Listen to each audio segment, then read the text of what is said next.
Once again, welcome to my YouTube channel mechanical brain worth. पिछले video में मैंने basic concept of thermodynamics के बारे में शॉर्ट नोट्स में बताया था। उसी चैप्टर से रिलेटेड मैं आज MCQ बेस्ड क्वेश्चन करूंगा, जो कि कम्पिटिटिव एग्जाम में बहुत ही पूछे जा चुके हैं और आए भी हैं, और डिप्लोमा एग्जाम के लिए भी हेल्पफुल होगा। जिसमें कि क्वेश्चन इधर साइड होगा और इस साइड एक्सप्लेनेशन होगा। जो भी क्वेश्चन होगा उसका कुछ जो आंसर होगा उसके बारे में कुछ एक्सप्लेन करके मैं बताऊंगा कि वो कैसे वो ऑप्शन सही है या गलत है। तो चलिए, पहला क्वेश्चन है, in an adiabatic boundary is one which. Adiabatic हमने क्या बताया था कि एडियाबेटिक मतलब क्या होता है कि एक सर्कल होगा, मतलब बाउंड्री, उसमें से ना ही हीट बाहर जाएगा ना ही हीट अंदर की ओर आ सकता है। तो हम उसको बोल सकते हैं एडियाबेटिक वॉल या बाउंड्री। ठीक है, तो ऑप्शन में है prevent heat transfer, permit heat transfer, prevent work transfer, permit work transfer. Okay, तो इसका आंसर होगा ए, क्योंकि प्रिवेंट हीट ट्रांसफर, अभी मैंने कहा कि वो एक बाउंड्री है, बाउंड्री में से ना ही हीट को बाहर जाने देता है ना ही अंदर आने देता, मतलब हीट को प्रिवेंट करके रखा है। तो ऑप्शन क्या होगा, ए ऑप्शन सही होगा, जिसमें कि which will not allow heat transfer between system and surrounding, मतलब वो हीट को ट्रांसफर नहीं करने देता है सिस्टम ना ही सराउंडिंग में। ठीक है, ओके, नेक्स्ट क्वेश्चन में चलते हैं।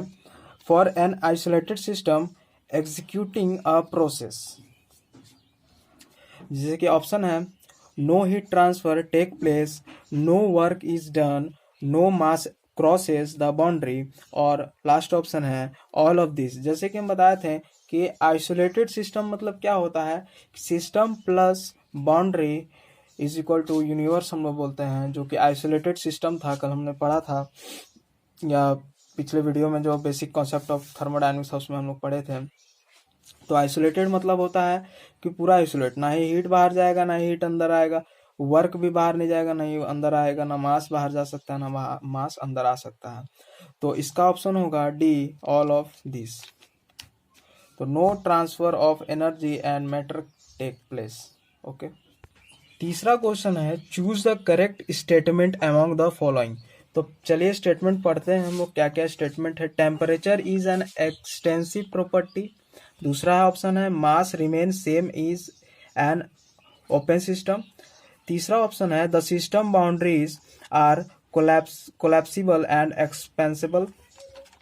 चौथा ऑप्शन है an isolated system allow change of energy in the form of heat only, heat only. ठीक है, ओके, तो इसमें जो ऑप्शन होगा ऑप्शन नंबर डी सही होगा, क्योंकि N isolated system allow exchange of energy in the form of heat only.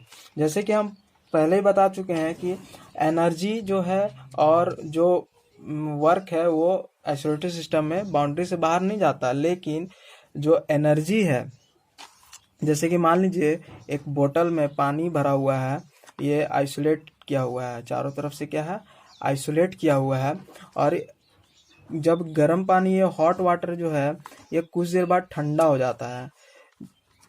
Cold water में मतलब कोल्ड एयर जो है या फिर एटमॉस्फेरिक टेम्परेचर के बराबर हो जाता है, इक्वल टू हो जाता है हॉट वाटर। ये आइसोलेटेड बॉटल है, आइसोलेटेड आइसोलेटेड आइसोलेटेड है। ठीक है, तो आप देखते होंगे कि कुछ देर बाद या फिर 24 घंटा या 20 घंटा बाद आपका जो थर्मल या फिर जो भी थर्मल फ्लास्क में जो भी जिसमें भी आप पानी, गर्म पानी रखते हैं, आइसोलेटेड अगर वो कुछ भी है, तो वो थोड़ा देर बाद ठंडा हो जाता है, मतलब कुछ देर बाद या फिर कुछ घंटे बाद। तो क्यों होता है, क्योंकि जो एनर्जी होता है वो एक्सचेंज होता है इन the form of heat only. तो चलिए यहाँ पढ़ते हैं एक्सप्लेनेशन में कि exchange of energy in the form of heat only. जो एनर्जी है उसका सिर्फ एक्सचेंज कब होगा, किसके फॉर्म में होगा, वो हीट के फॉर्म में होगा। किसके फॉर्म में होगा, हीट के फॉर्म में होगा। तो यानी कि exchange of energy in the form of heat only. Okay, चौथा क्वेश्चन है, a system and its environment put together form universe is called. तो इसका ऑप्शन है an an adiabatic system, an isolated system, a segregated system, homogeneous system. तो इसका answer होगा B. क्या होगा आंसर? N isolated system. अभी हम लोग पढ़े थे कि सिस्टम और सराउंडिंग को मिला दिया जाए तो वो एक आइसोलेटेड सिस्टम होता है। जैसे कि देख लीजिए, N isolated system, the energy of isolated system is constant. जो एनर्जी होगा आइसोलेटेड सिस्टम का वो क्या होगा? कांस्टेंट होगा। तो दूसरा क्वेश्चन है, मतलब पांचवा question, which one of the following is extensive property of a thermodynamic system? Which one of the following is extensive property of thermodynamic system? कौन सा जो ये ऑप्शन में एक्सटेंसिव प्रॉपर्टी का सिस्टम का हिस्सा है?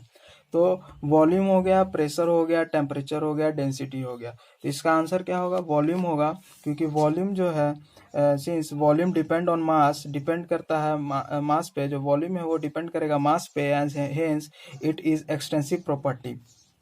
हम लोग कल पढ़े थे एक्सटेंसिव और intensive.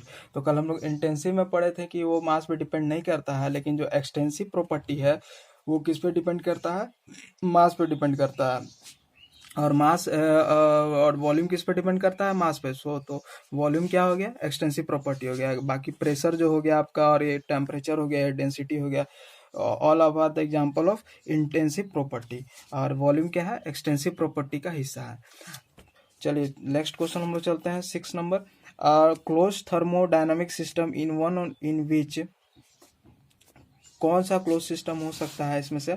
There is no energy और mass transfer across the boundary, there is no mass transfer but energy transfer exist.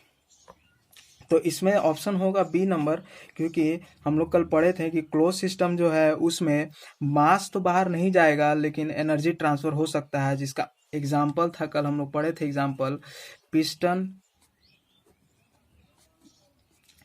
Cylinder.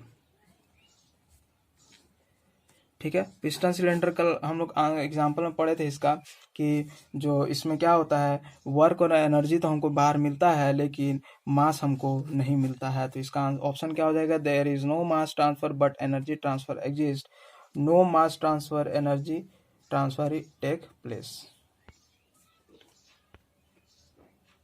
चलिए नेक्स्ट क्वेश्चन चलते हैं, 7 नंबर।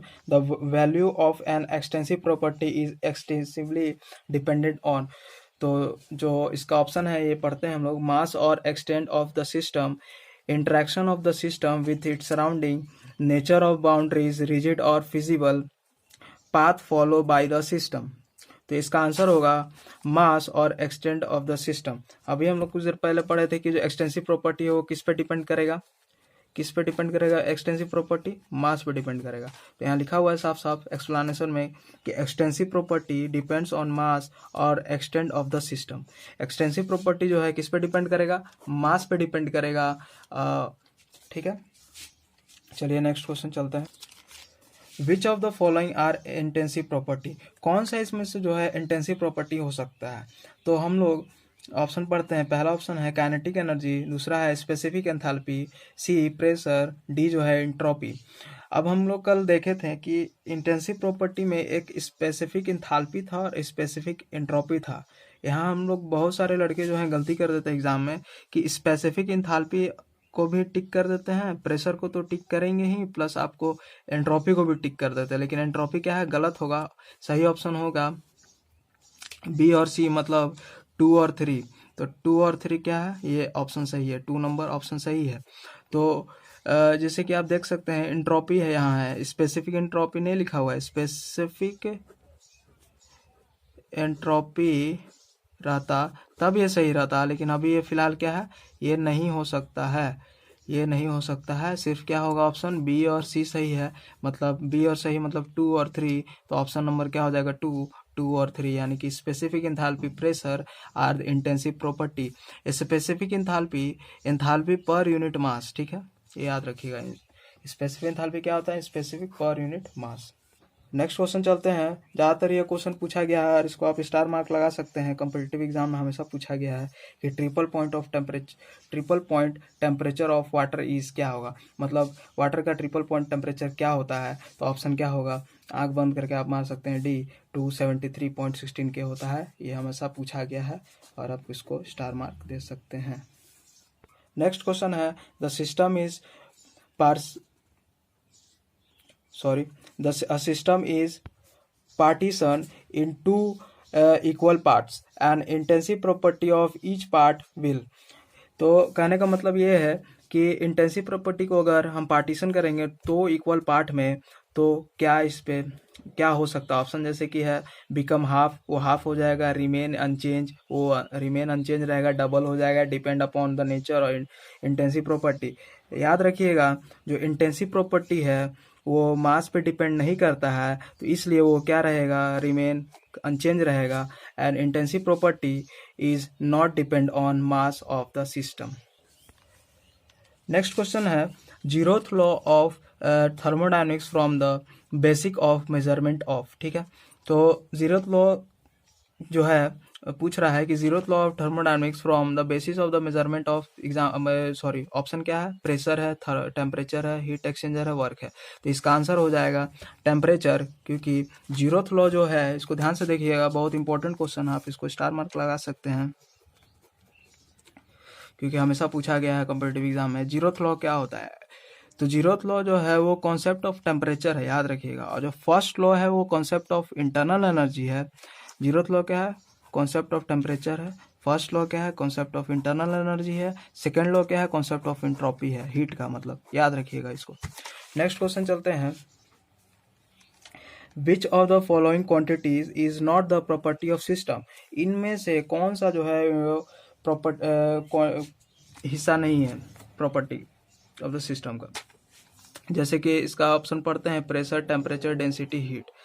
तो इसका आंसर हो जाएगा हीट, क्योंकि आप जानते हैं जो हीट है, since heat transfer is the path function, hence it is not property of the system. हम कल पढ़े थे कि दो तरह का फंक्शन होता है, एक पॉइंट फंक्शन होता है, एक पाथ फंक्शन होता है। पहला फंक्शन क्या होता है, पॉइंट फंक्शन, और दूसरा होता है, एक सेकेंड, दूसरा होता है पाथ फंक्शन। इसके बारे में हम आगे चलकर डिस्कस करेंगे, फिलहाल अभी शॉर्टकट में बता देते हैं क्योंकि एमसीक्यू बना रहे हैं हम लोग। तो विच ऑफ द पॉइंट फंक्शन होता है और पाथ फंक्शन होता है। पॉइंट फंक्शन जो होता है वो क्या होता है, प्रॉपर्टी में आता है, प्रॉपर्टीज में आता है। तो पॉइंट जितना भी प्रॉपर्टी होता है वो क्या है, पाथ फंक्शन कहलाता है, सॉरी पॉइंट फंक्शन कहलाता है। तो और बाकी प्रेशर, टेम्परेचर, डेंसिटी सारा क्या है, वो प्रॉपर्टी का हिस्सा है जो कि पॉइंट फंक्शन कहलाएगा। लेकिन हीट क्या है, वो पाथ फंक्शन है, पाथ फंक्शन है। इसीलिए इसमें से सिर्फ यही जो है प्रॉपर्टी का हिस्सा नहीं होगा, और इसका आंसर क्या हो जाएगा, D, since heat transfer is the path function, hence it is not property of the system. ठीक है, थैंक यू। आपको वीडियो अच्छा लगा होगा तो लाइक एंड सब्सक्राइब जरूर करिएगा, और मेरे चैनल को शेयर करिएगा, और मैं चाहता हूँ कि आप मेरे व्यूज़ बढ़ाएं। धन्यवाद।